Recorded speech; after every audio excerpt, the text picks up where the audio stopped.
Assalamualaikum warahmatullahi wabarakatuh.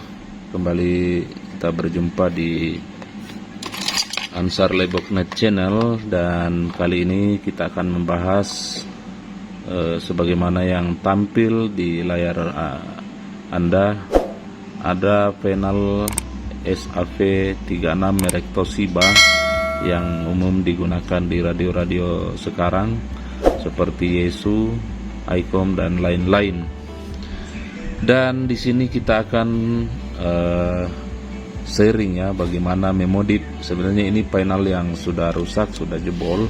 Bagaimana kita modif sehingga bisa digunakan kembali.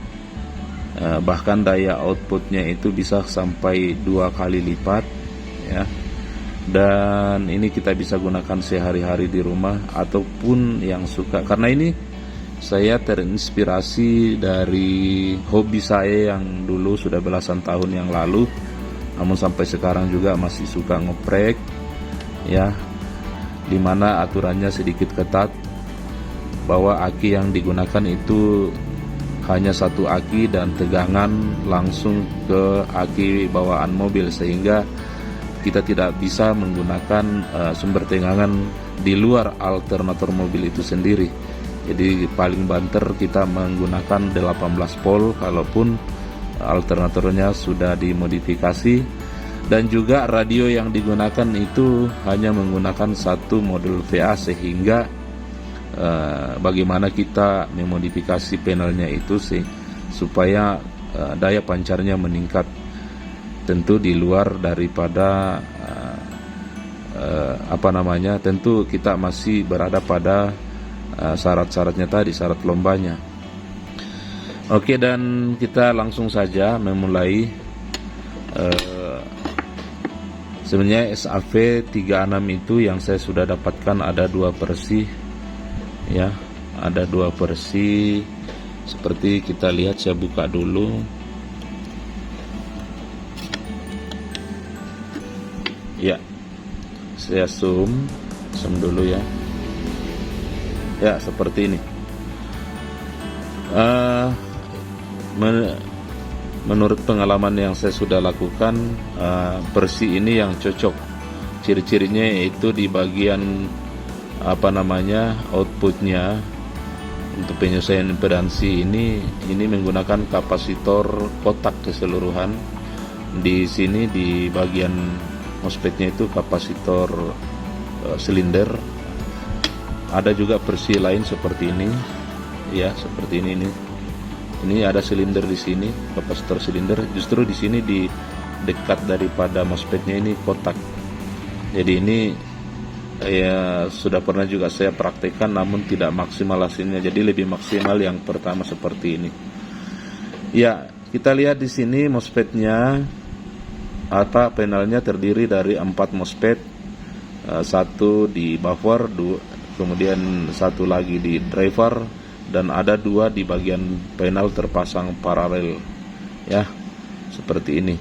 Dan ini panelnya sudah jebol, barang pasti kalau jebol biasanya yang ini yang paling duluan kena. Ciri-cirinya kadang-kadang tegangan ke gate-nya ini sudah hilang saat kita ukur ikan, karena gate-nya sendiri sudah short ya, sudah short. Itu ciri umum kalau SAV36 mengalami kerusakan.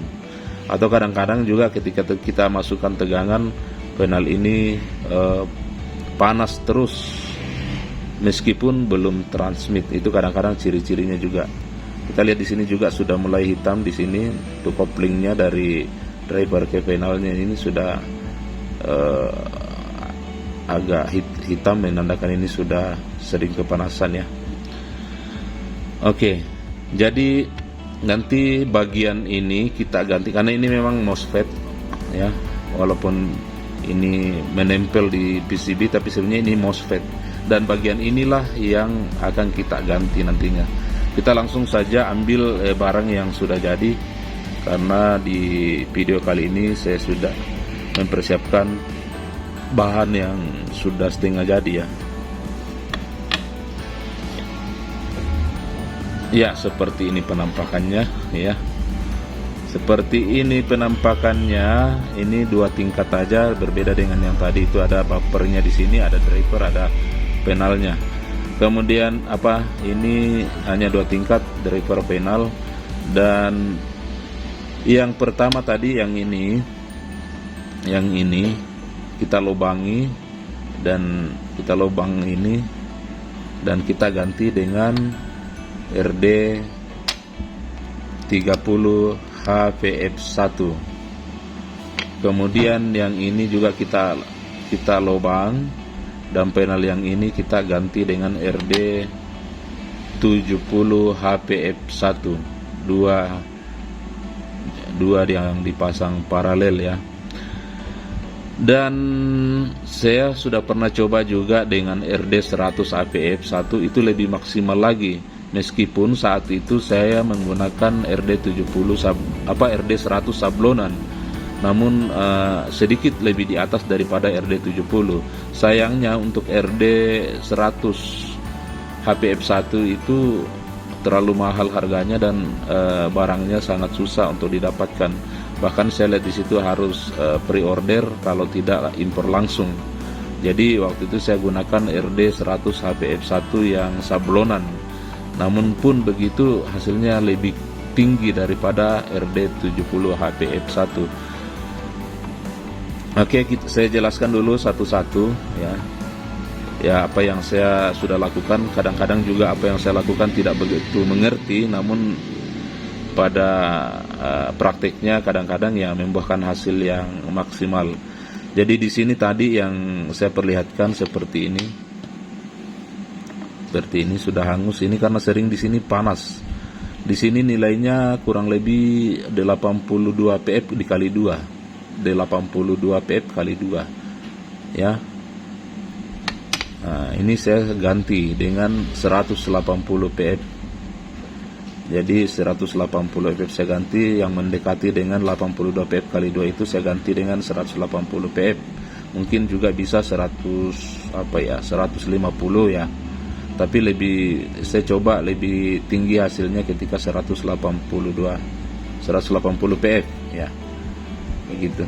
Dan yang diganti juga di bagian sini, yang mana aslinya seperti ini. Ini sebenarnya 3 kali 33 PF, ini kapasitor silinder 3 kali 33 PF dengan pulen di bawah.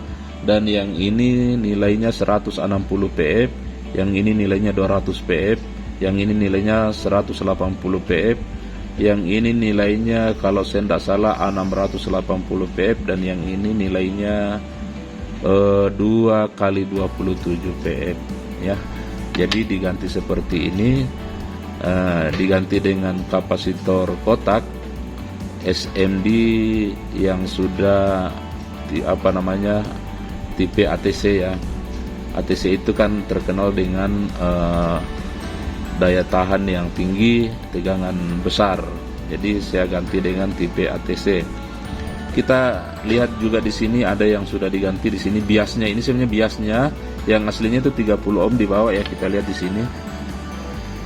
Ini tulisannya 300 ya, 300.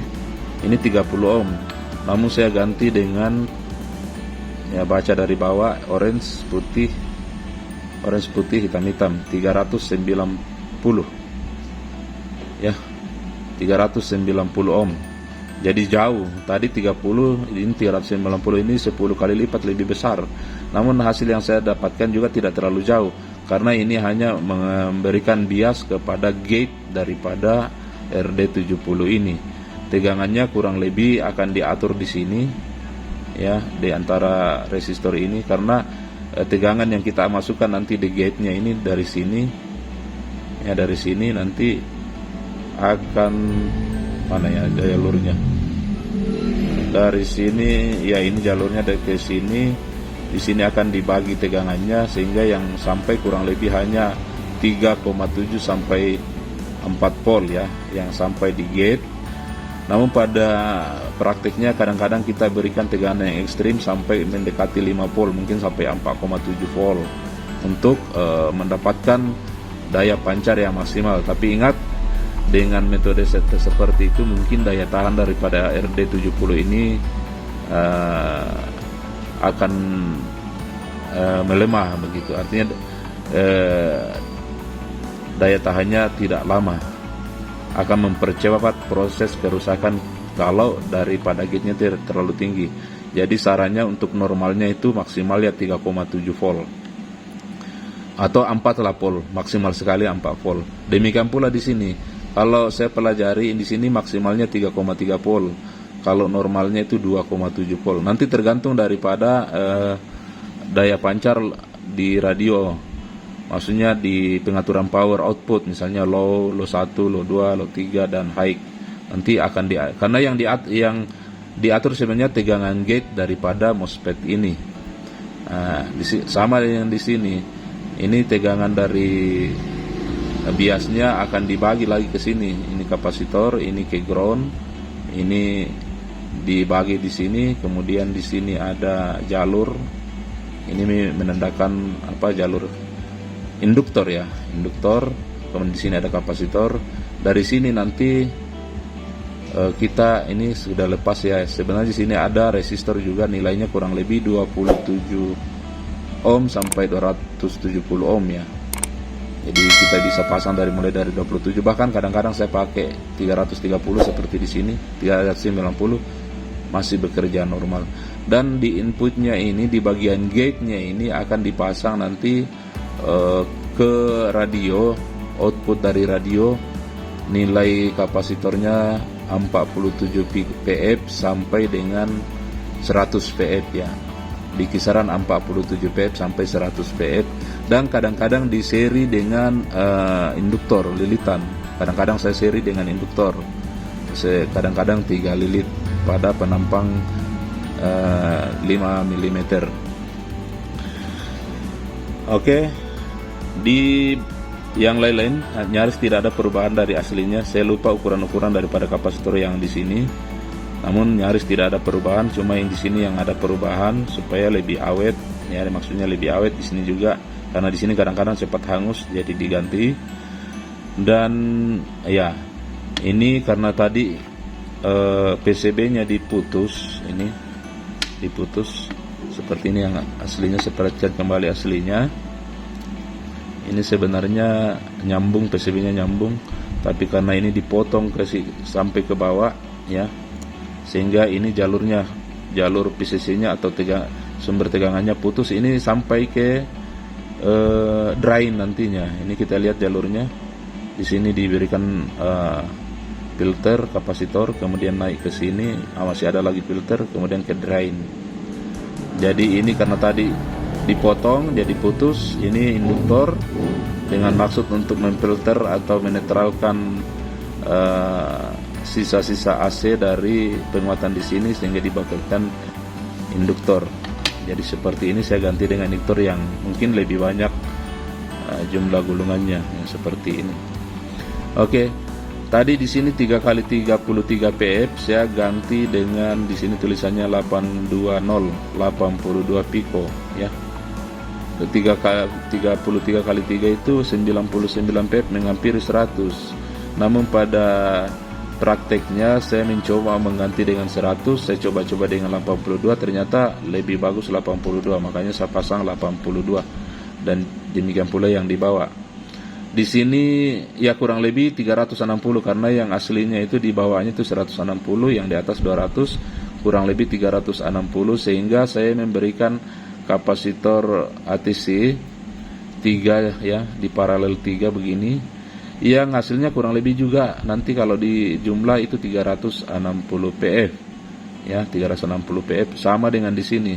Di sini saya pasang 180 pF ya. Kenapa diganti ya, kembali ke yang tadi, karena ini ATC lebih tahan terhadap suhu yang sangat panas. Demikian pula di sini, ini terpasang paralel juga ya, ini bersusun. Ini 2 kali, coba lihat dari dekat. Aduh, kurang fokus, coba di zoom. Aduh, kurang fokus. Iya, sudah kelihatan ya, terbalik. Walaupun terbalik, ini 270, ini menandakan dia 27 pF dikali 2 ya. Ini 471 ya, kita lihat 471 berarti nilainya 47 piko, 47 pf. Yang aslinya kurang lebih 68 pf, namun karena saya tidak mendapatkan stok saya yang 680 pf, saya gantikan 470 pf. Yang 470 pf ya. Kayaknya kurang tidak terlalu membawa perubahan yang jauh, nyaris sama saja hasilnya. Oke, saya kira penjelasannya seperti itu. Adapun induktornya atau gulung lilitannya ini ada, kalau dibandingkan dengan aslinya sama, cuma di bagian output di sini ini saya berikan lilitan yang kawat email yang lebih besar dan jumlah gulungannya 3 karena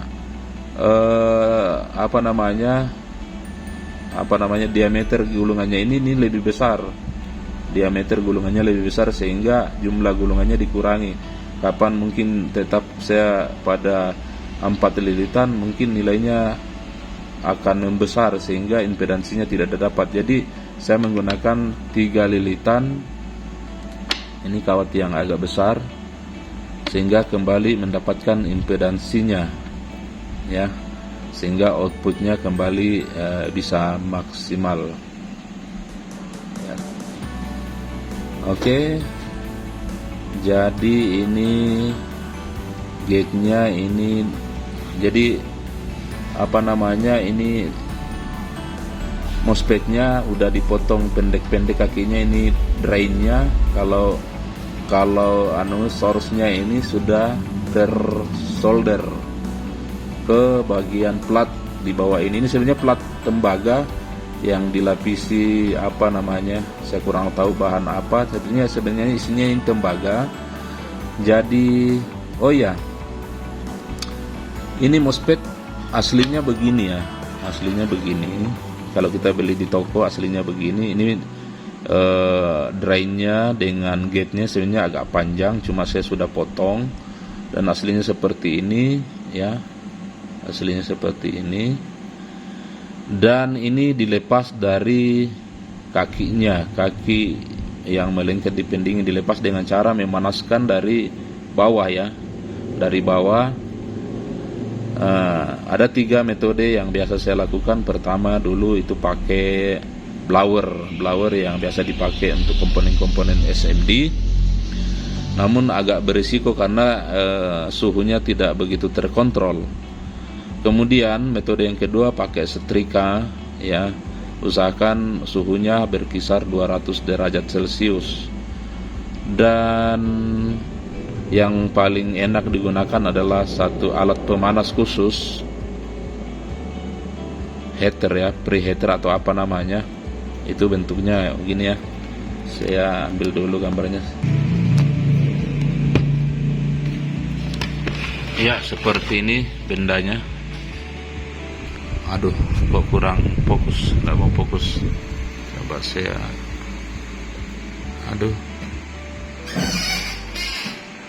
ya seperti ini, tapi kok nggak mau fokus lagi.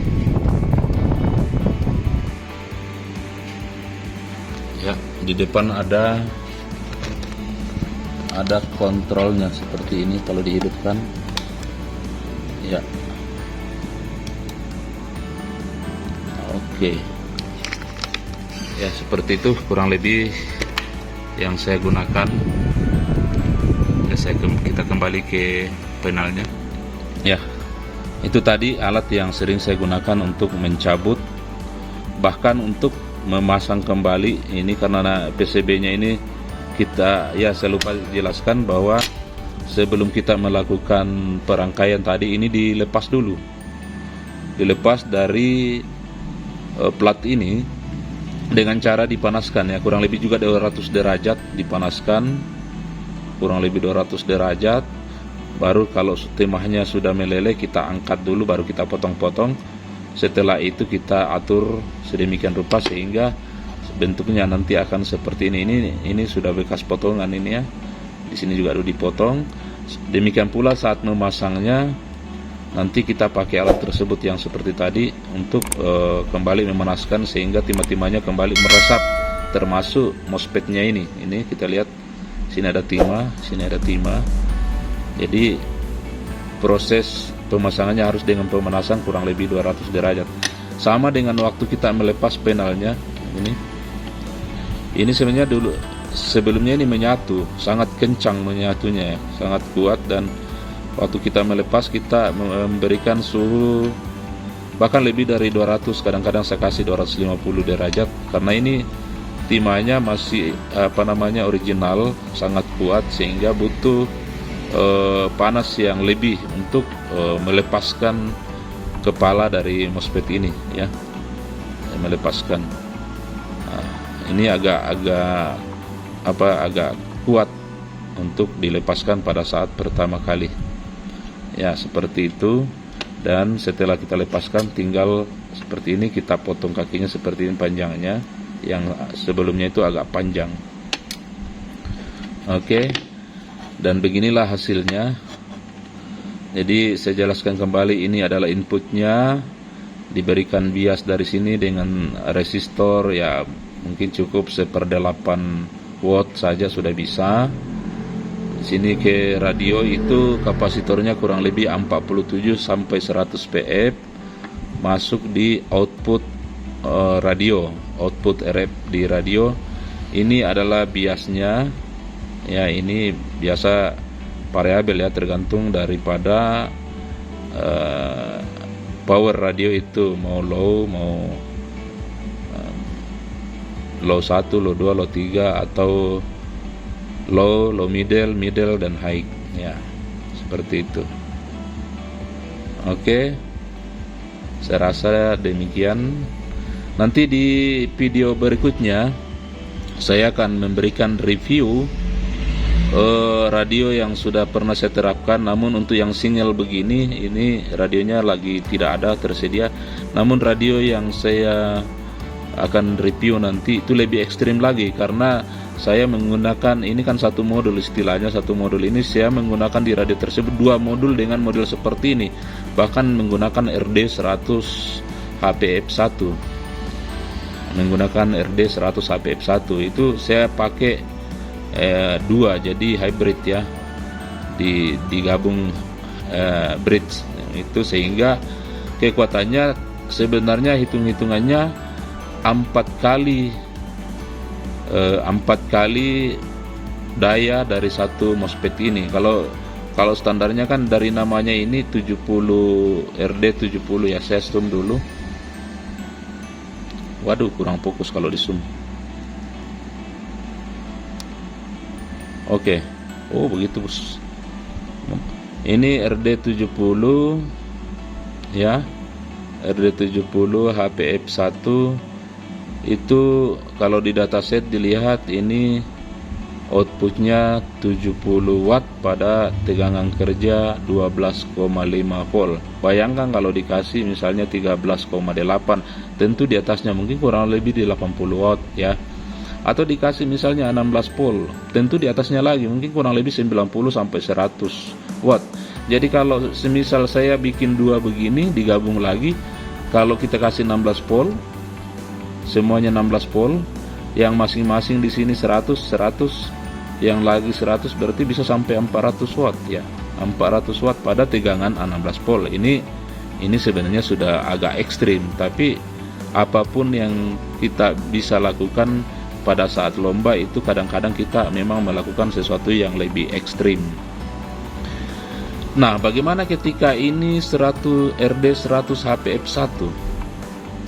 Kalau RD100 HPF1 pada tegangan normal saja 12,5 volt itu mengeluarkan 100 watt. Jadi artinya ketika kita menggunakan 2 modul seperti ini, masing-masing 100 watt pada 12,5 volt, hitung-hitungannya itu 400 watt. Karena 100 kali 4 400 watt ya. Hitung-hitungannya seperti itu pada 12,5 volt. Nah, bagaimana kita naikkan sampai 16 volt misalnya? Tentu lebih tinggi lagi. Bahkan hasil yang saya dapatkan kadang-kadang saya sendiri nggak percaya itu sampai 600 watt. Tapi memang RD100 HPF1, bukan lagi RD70 ya. Tentu kelasnya memang lebih di atas ya. Oke lah, jadi radio itu nanti akan saya bikinkan video reviewnya ya. Dia sudah saya terapkan di ICOM IC 2000 ya, ICOM 2000. Nanti di video berikutnya saya akan review radio tersebut yang sanggup mencapai sampai 500-600 watt pada tegangan 16 volt.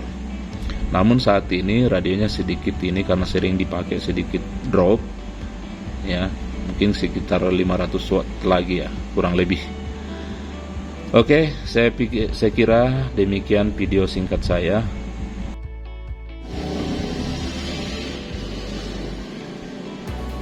Oke ya, mungkin kurang lebih seperti ini video singkat yang saya buat. Bagi Anda yang sedikit punya nyali, bagi Anda yang punya keberanian, karena ini ya mungkin pengerjaannya sedikit agak butuh perjuangan sebenarnya. Saya sendiri melakukannya itu awal-awal biasa gagal ya, namun karena keseringan ya akhirnya agak ringan terasa untuk pengerjaannya. Baik ya, untuk teman-teman sobat-sobit ya, adapun yang ingin ditanyakan seputar ini, mudah-mudahan saya bisa menjawabnya. Silakan layangkan pertanyaan di kolom komentar ya. Kalaupun saya bisa menjawab, insyaallah saya akan jawab.